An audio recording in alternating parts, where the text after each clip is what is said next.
decided to join me.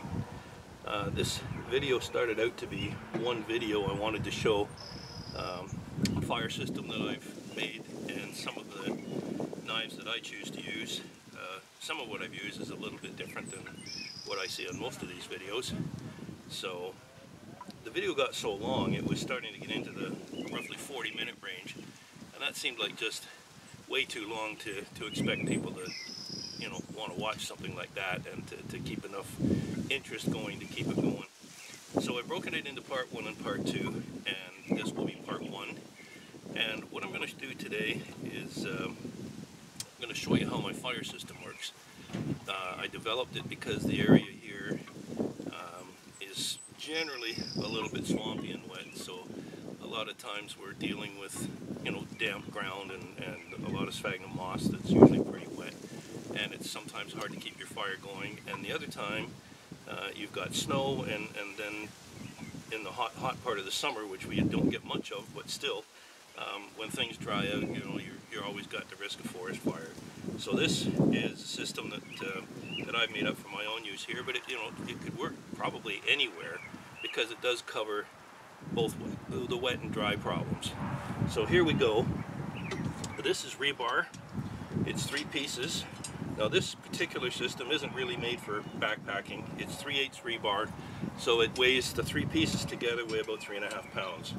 So it could easily enough be made with the pieces shorter and out of 1/4 inch, and you could probably get that down to approximately half the weight, and, you know, say 2 pounds or less for the value of this system. Even a backpacker might seriously consider carrying it if you're going to go for, you know, a few days, or depending on the conditions that you're heading into. So the way this works is I've put what they call a squirrel cooker on one end. I've just pounded a fork into it, and the other end has basically a pot hook on it. So that's how that is. The main piece that goes in the ground is just a stake, but it's got an eye on the end of it, and it's opened up just enough that these slide through. Well, not this one, but these slide through easily, and then it's bent back at this angle to make it work. And the third one is basically a pot holder. So if you're burning a fire on the ground, you can adjust the height of this, and you can adjust the direction of it, so you could put a pot or something on here and it would be just fine. So what we're going to do is we're going to push this into the ground. I tip it back just a little. Well, here, before we do that, let's do this. Let's get this guy on here. It's a lot easier to do now than afterwards. Okay, so push this into the ground, and as you can see, this can now be adjusted to different heights. And so you can set it off the ground. Now if you have a ground fire, you can set a pot there. You can adjust it up high enough so that it, you know, it doesn't have to be right in the flames, or drop it down low enough if you've got coals. Turn this a little bit so that the eye's in the right direction. Now we're going to use this as a pot holder version. You just reverse it for the squirrel cooker.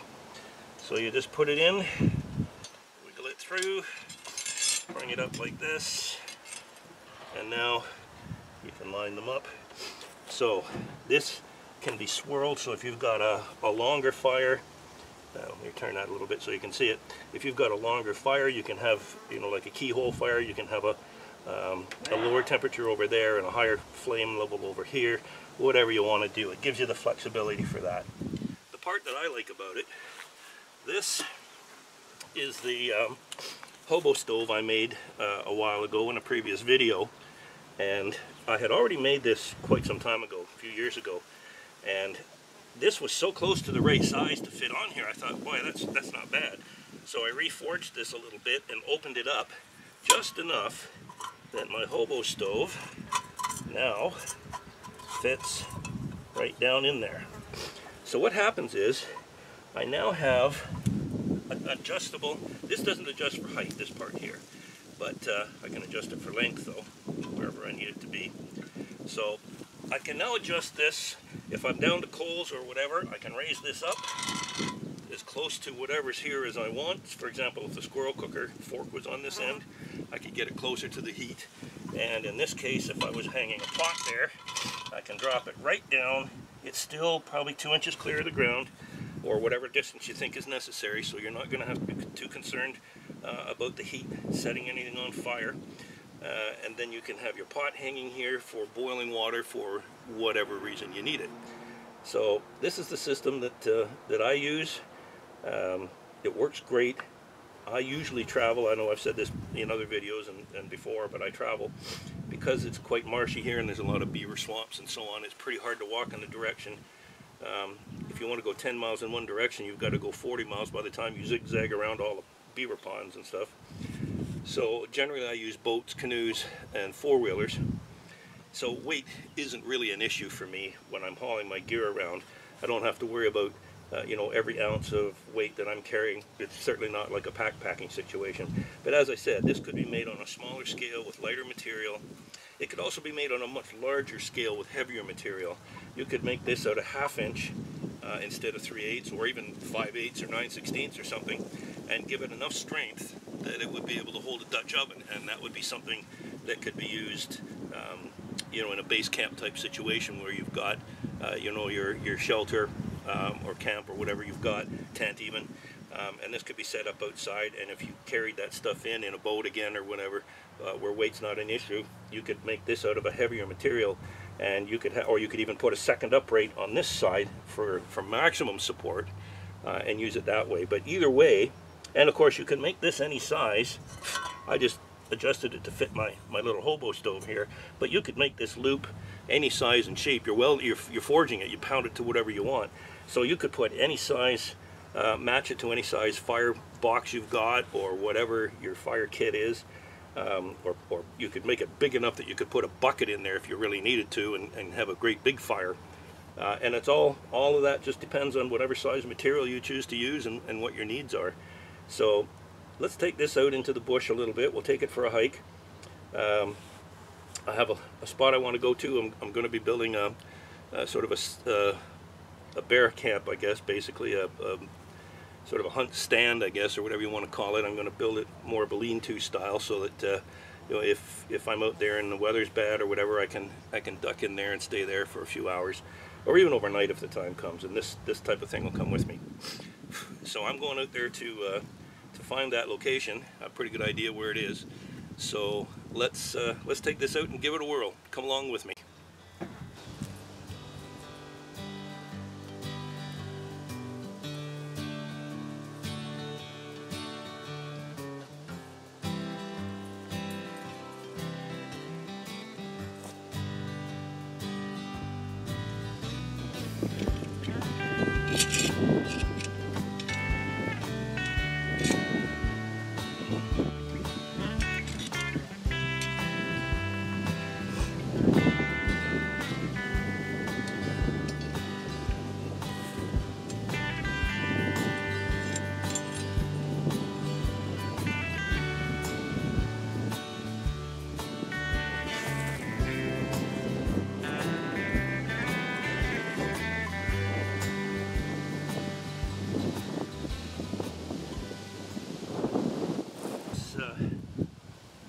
It's been raining steadily for the last 3 days. Today is the first day. It quit raining sometime during the night.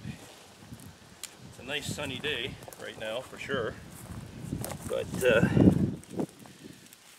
things are still a little saturated.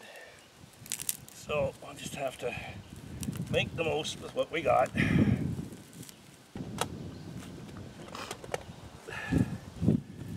It's always a good idea to have a little fire kit.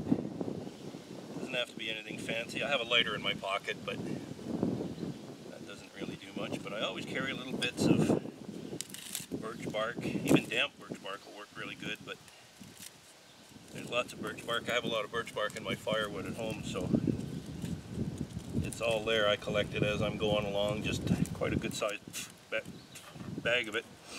And then it's, my goodness, lots of mosquitoes, black flies, you name it. It's full bug season around here. Not very dry. Okay.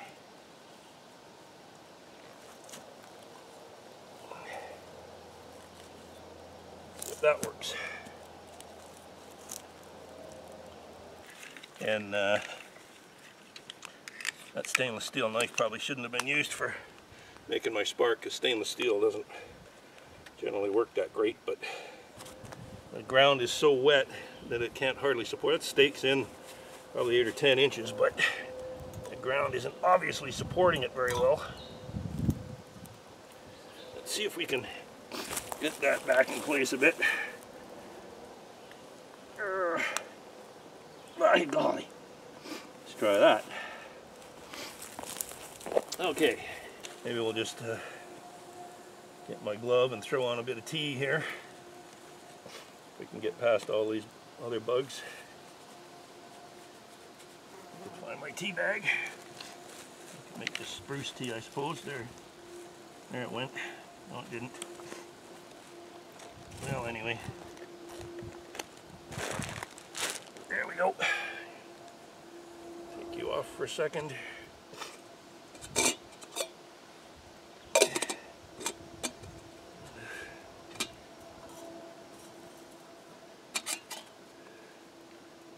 give that just a little bit more heat.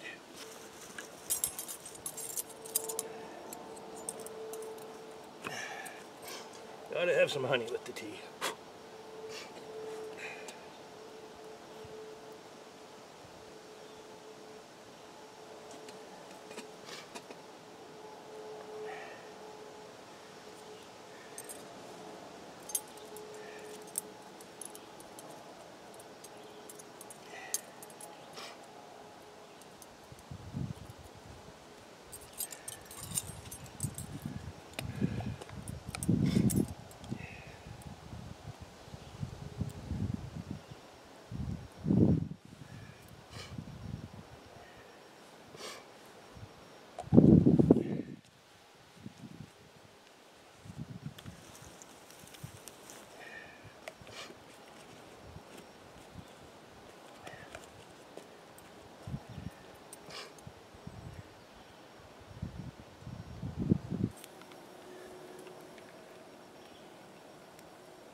Warm, warm.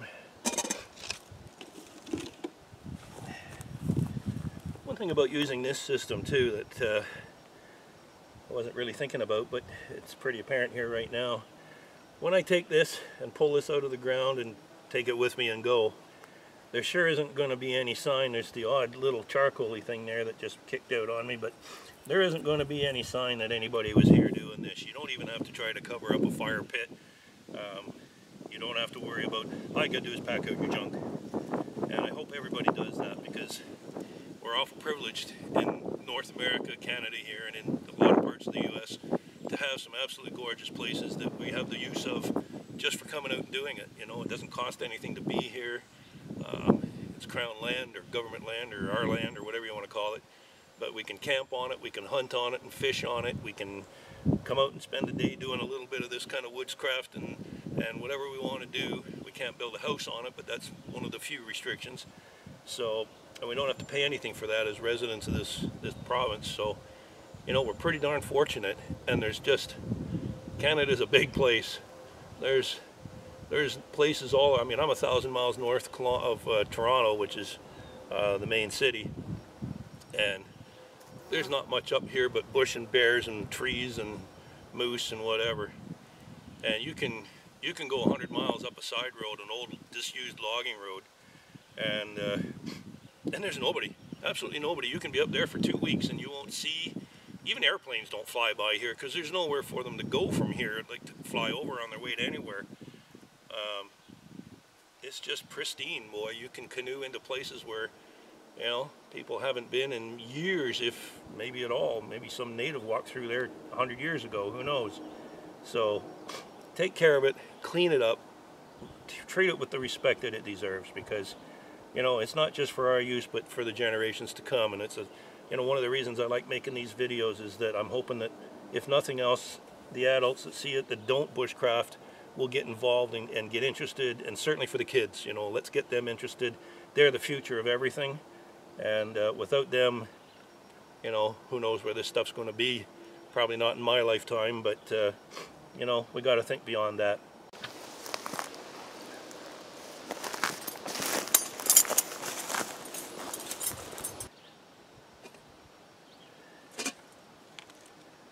Well, these guys found a water hole over there, so I guess they don't need this.